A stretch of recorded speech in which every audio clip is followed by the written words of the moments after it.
Hello everyone, আমি এসেছিলাম মাঠে পটলের ফুল ছোঁয়াতে।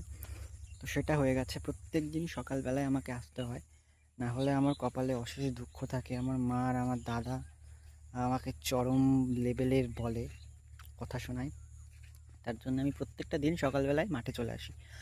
করতেই হবে, বাড়ির কাজ অবশ্যই করতে হবে, কিন্তু তাও কোনো কোনো দিন একটু লেজি ফিল হয় যে যাব না, কিন্তু তাও আসতে হবে বাধ্যতামূলক এগুলো। তো আমাদের পটলের জমি হচ্ছে এইটা, আমি এখন যেটাতে ফুল চলাম এই জমিটা।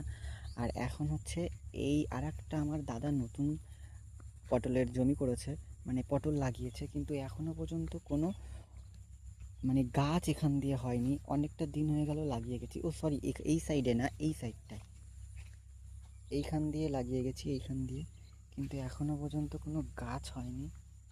কবে হবে ভগবান জানে, কবে হবে ভগবানই জানে। ওমা, হয়েছে একটা, এই দেখো, একটা ছোট্ট গাছ হয়েছে এখানটায়। ছোট্ট গাছ দেখতে পাচ্ছ? এই যে এখানটায় ছোট্ট একটা গাছ হয়েছে।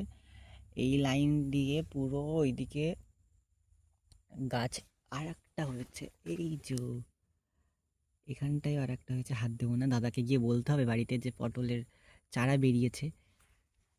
তো নতুন একটা ক্ষেত হচ্ছে, তো আমার আরও খাটনি বেড়ে যাবে। প্রত্যেকটা দিন সকালবেলা আমাকে এখানে আসতে হয়, আরও খাটনিটা ডবল হয়ে যাবে এবার। তো আমার অবস্থা তো খুব টাইট হয়ে যায় প্রত্যেকটা দিন এরকম মাঠে এসে এই পটলের ফুল ছোঁয়ানো। তো যাই হোক, তোমরা কে কে মাঠে যাও, গিয়ে সকালবেলা কাজ করো, অবশ্যই আমাকে কমেন্ট করে বলো। আজকের ভিডিওটা এইটুকুই। আমি বাড়ি যাবো এখন, বাড়ি গিয়ে আমার আরও কাজ আছে, সেগুলোই তোমাদের সঙ্গে যদি পারি শেয়ার করব। বাই।